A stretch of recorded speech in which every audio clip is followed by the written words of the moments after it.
नमस्कार, मैं डॉक्टर संजय शर्मा। आज हम एक खास मुद्दे पे खास मुलाकात के लिए आपके सामने हैं और हमारे साथ अंकुर पालीवाल जी हैं जो क्वेयरबीट के संस्थापक हैं। क्वेयरबीट को थोड़ा समझाना होगा। ये ऐसे लोगों की बात कर रहे हैं जो एक दायरे से बाहर आम लोग उनको देखते रहते हैं। उन लोगों के बारे में इन्होंने एक संस्था बनाई है और डिजिटल मैगजीन बनाई है जिसमें उन सब लोगों की बातों को रिप्रेजेंटेशन मिल सके। और ये बड़े खास मौके पर हमारे साथ हैं जब देश में महिला आरक्षण संबंधी बिल पास हुआ है। और महिला आरक्षण भी हम, क्योंकि हमारे देश की परंपरा रही है और जिस तरह से महिलाओं के साथ उनको डकारा गया शताब्दियों से, हजारों सालों से, तो समझा गया कि उनको विशेष स्थान देना चाहिए, लोकतंत्र में भागीदारी में हिस्सा देना चाहिए। इसी क्रम में कुछ और भी लोग हैं जो जो बिल्कुल मार्जिनलाइज हैं।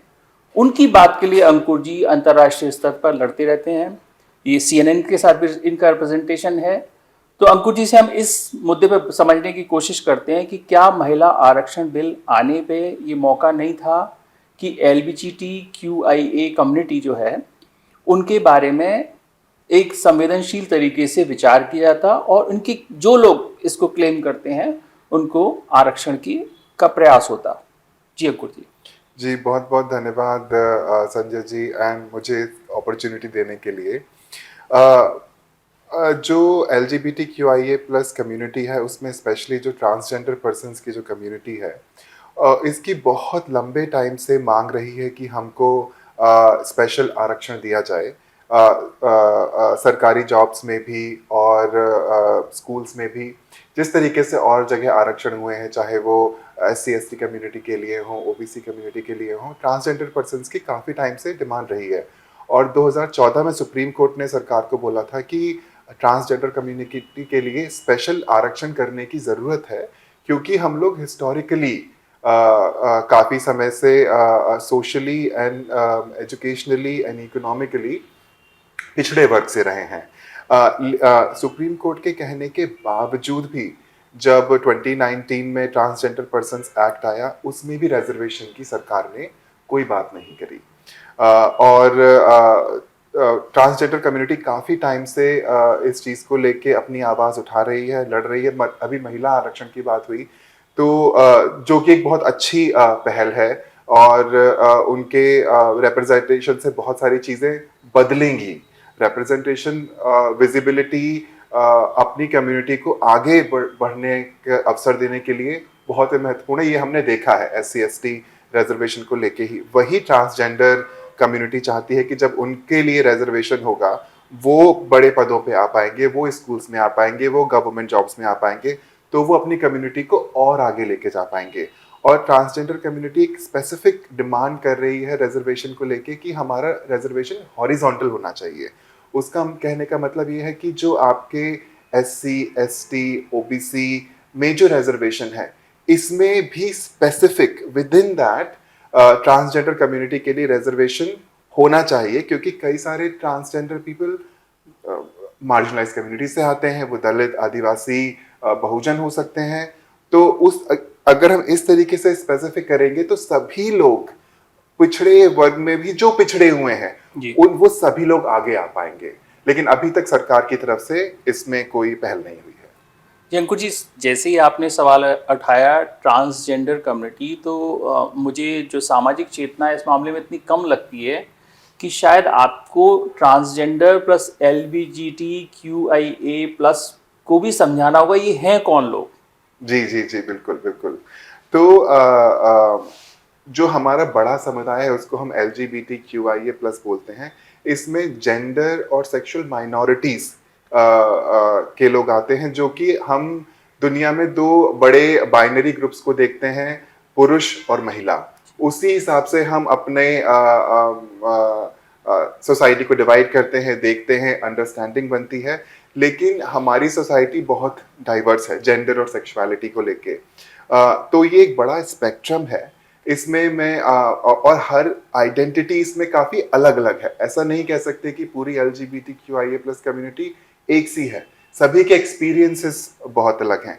ट्रांसजेंडर पर्सन्स वो होते हैं जो जब जन्म के समय उनको एक सेक्स और लिंग असाइन किया जाता है। मान लीजिए जैसे जब मैं पैदा हुआ, मेरे जननांगों को देख के डॉक्टर ने, पेरेंट्स ने मुझे पुरुष लिंग असाइन कर दिया, लेकिन जब मैं बड़ा हो रहा हूँ तो मुझे लग रहा है कि जो लिंग मुझे असाइन किया है और जो मेरी अंदर की भावना है, जो मैं फील कर रहा हूँ, वो उससे मैच नहीं खा रही, और मुझे स्त्री का अनुभव होता है और उनकी तरह से मुझे ड्रेस करना होता है, मुझे मेरी फीलिंग भी वही है।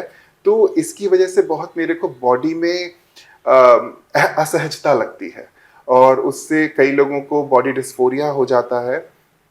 तो कई लोग अपनी जो जेंडर की आइडेंटिटी है, जैसे वो अपने आप को व्यक्त करना चाहते हैं, उसको अपनी सेक्सुअल आइडेंटिटी से मैच करने के लिए कई सारे प्रोसीजर्स करते हैं, चाहे वो सर्जरी करें, अपना नाम बदलें, या कपड़े उस तरीके से पहने, वो सहजता लाने के लिए आपस में।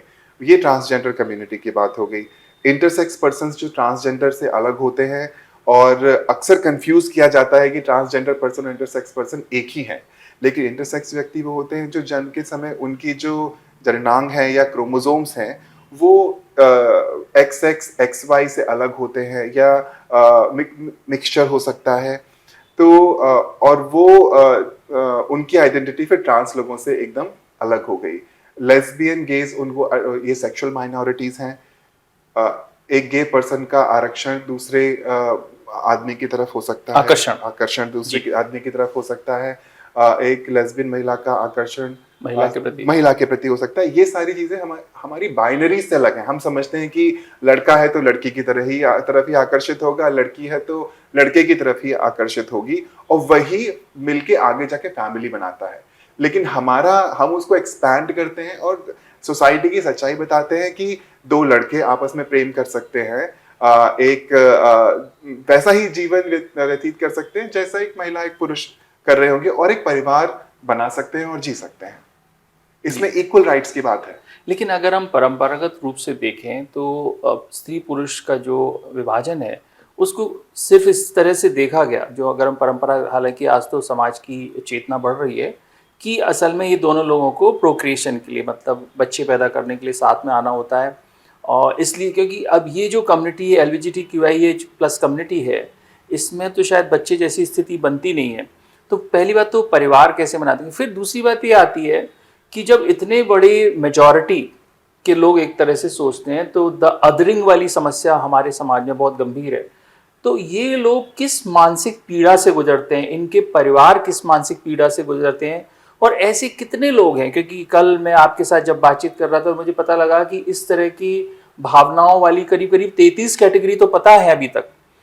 तो वो सब लोग कितने बड़े हैं, वो किस दौर से गुजरते हैं, उनके लिए क्या इंतजाम है कि उनको उनकी मानसिक स्वास्थ्य के प्रति हम कुछ कर पाएँ, उनके लिए समाज किस तरह से उनको देखे संवेदना से, इस पे भी आप थोड़ा हमें समझाएं। जी जी जी बिल्कुल।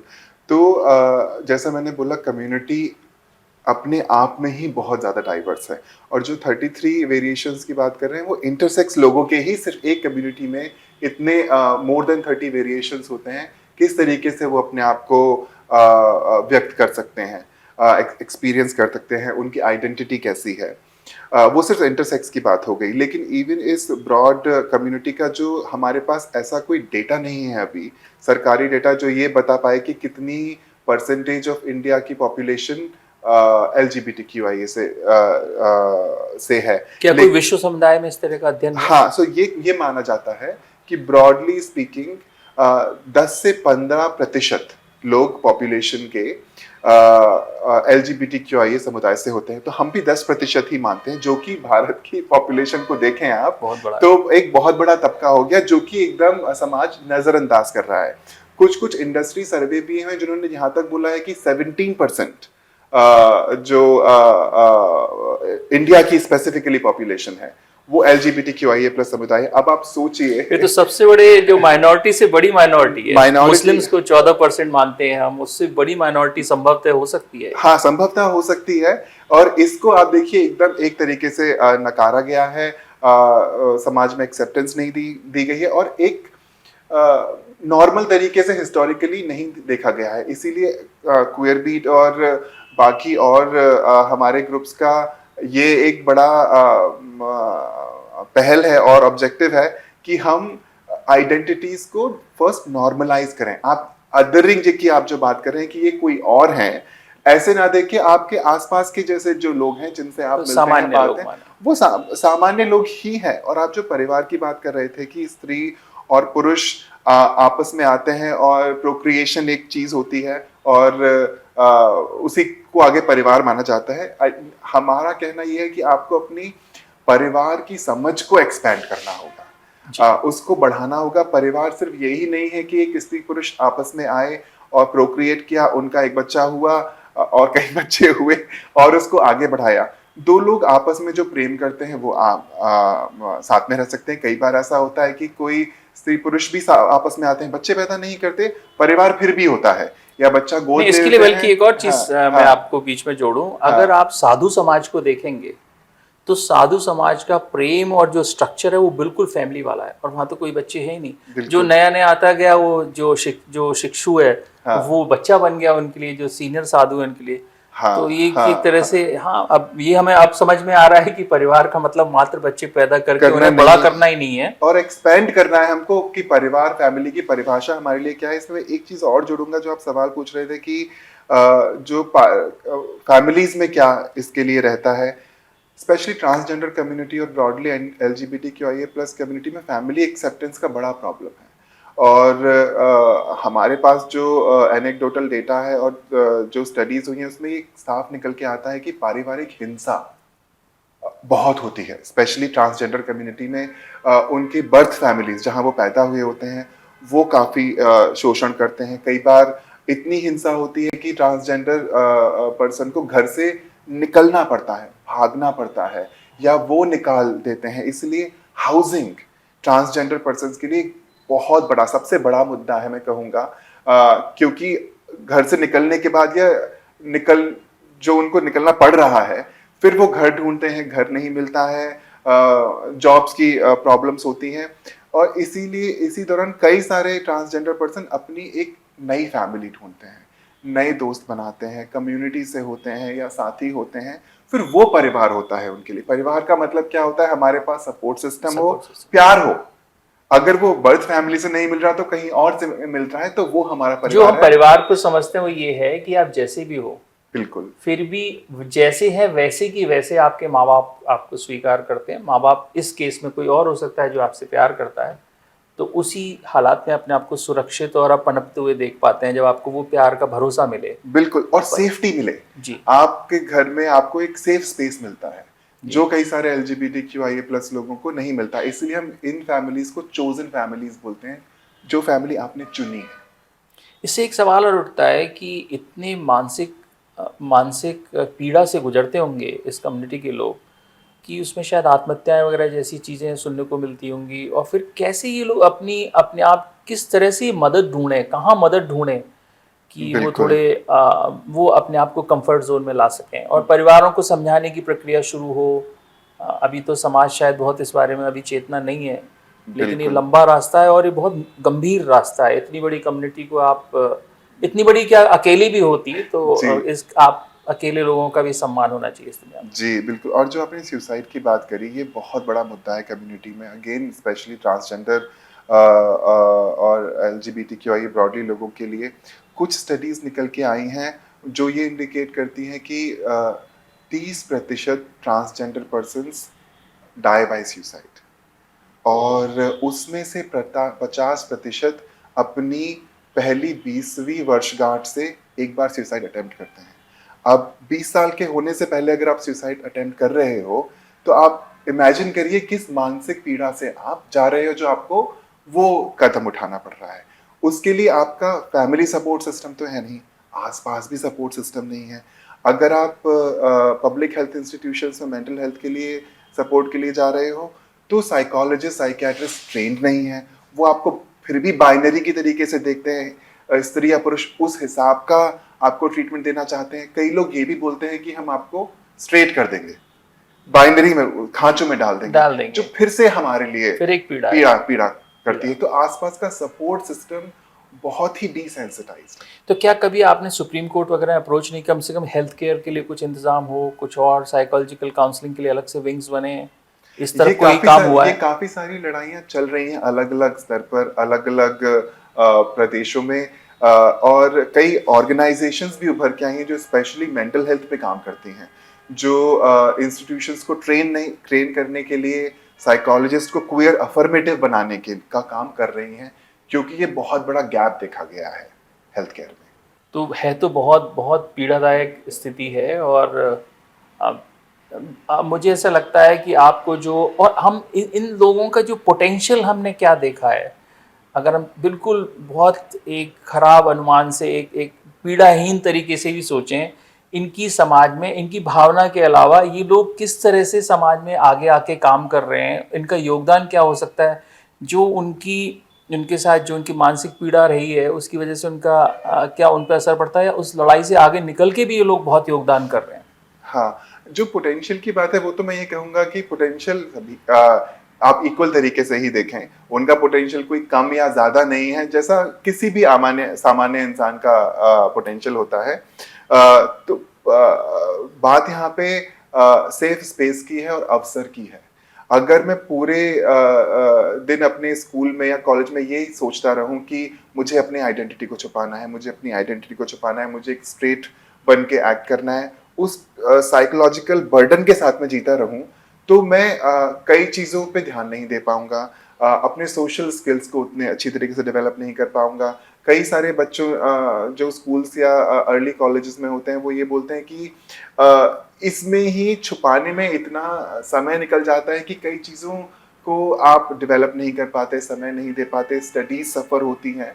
तो अगर आसपास का स्पेस आपको साथ देने वाला होगा तो आप भी थ्राइव करोगे। जी। सारी बात अपॉर्चुनिटी की ऐसे है। लोग कहाँ मदद मांग सकते हैं जहाँ दिक्कत हो? कोई ऐसे फ़ोन नंबर्स, कोई ऐसी वेबसाइट्स हों? और किन देशों में नीतियों के तौर पे काफ़ी अच्छा काम कर लिया है और समाज को भी समझाना शुरू कर दिया है, वो भी ज़रा बताएं। जी, ऐसा कोई फ़ोन नंबर हेल्पलाइन तो नहीं है, और कि कहाँ मदद मांग सकते हैं, ये है कि अलग-अलग हर शहर में अक्सर LGBTQIA+ समुदाय होते हैं, नेटवर्क्स होते हैं, उनसे जाके मिलें, मदद मांगे। कई सारे शेल्टर हाउसेस हैं गवर्नमेंट ऑफ इंडिया ने जो बनाए हैं, जिनको गरिमा गृह कहा जाता है, कई सारे स्टेट्स में हैं। अगर आपको हाउसिंग से रिलेटेड इशू हो रहा है तो आप वहाँ पे जाके बात कर सकते हैं। वो ट्रेनिंग भी प्रोवाइड करते हैं आपको जॉब से रिलेटेड। और जिस भी इंस्टीट्यूशंस में आप काम करते हैं वहाँ पर थोड़ा आवाज़ उठाएं, लोगों से बात करें, अपना सपोर्ट सिस्टम ढूंढें और उन स्पेसेस को धीरे धीरे चेंज करने की कोशिश करें। एक बात मैं और इसमें जोड़ना चाहूँगा कि अगर जो ऑर्गेनाइजेशनल लीडर्स हैं वो अगर रिप्रेजेंटेशन दे पाए LGBTQIA+ लोगों को ऊपर के स्तर पर, तो उससे चेंज जल्दी आएगा। लीडरशिप लेवल पे अगर रिप्रेजेंटेशन होगा, जो आप आरक्षण की बात कर रहे हैं, उससे चेंज बहुत जल्दी आएगा। नीचे से ऊपर चेंज आने में समय लगता है, ऊपर से चेंज नीचे आने में वो थोड़ा जल्दी हो जाता क्या है। ये सब कुछ पढ़ाई का हिस्सा नहीं है? जैसे कि अगर मान लो कहीं साइंस पढ़ाई जाती हो, तो क्या कुछ आप लोगों ने, जो भी अभी न्यू एजुकेशन पॉलिसी आई है, उसमें कुछ इंटरवेंशन की कोशिश हो कि इसके बारे में पढ़ाया जाए और जिससे कि लोगों को पता लगे? जैसे कि मुझे याद है अभी जो सुप्रीम कोर्ट की चर्चा चली थी, उस पर बहुत तीखी प्रतिक्रिया हो रही थी। उसमें ऐसा लग रहा था कि बहुत सारे लोग या तो पुरातन सोच की वजह से, या इस अनसाइंटिफिक मान के, या इन लोगों को एक तरह से एक ऐसी कम्युनिटी जो मौज मस्ती टाइप की कम्युनिटी मान के उनको दूर करने की, और उस पर बड़ी तगड़ी प्रतिक्रिया थी। तो उससे साफ पता लगता है कि हमारे समाज में इसकी चेतना नहीं है, और परिवारों में तो क्या हाल होता होगा बच्चों का जो इस तरह के दौर से गुजर रहे हैं। और किन देशों में इस मामले में कुछ काम अच्छा हो रखा है, जहाँ मतलब सरकार ने तो फैसले ले ही लिए हैं, समाज भी तैयार होने लगा है?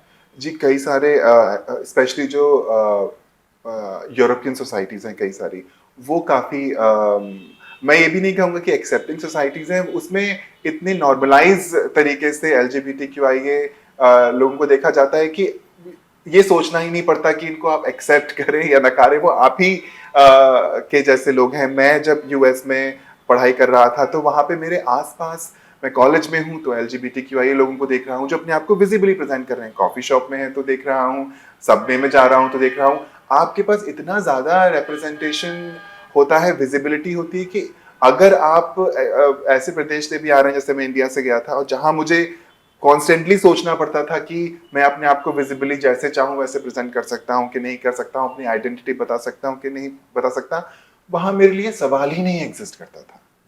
तो हमको सोसाइटी अपनी ऐसी बनानी है जहां मेरे लिए ये सवाल ही ना हो कि मुझे बार बार अपने आप को नेगोशिएट करना पड़े कि मैं बताऊं कि ना बताऊं, क्या प्रतिक्रिया होगी। वो उस तरह का सेफ स्पेस हमको क्रिएट करना होगा।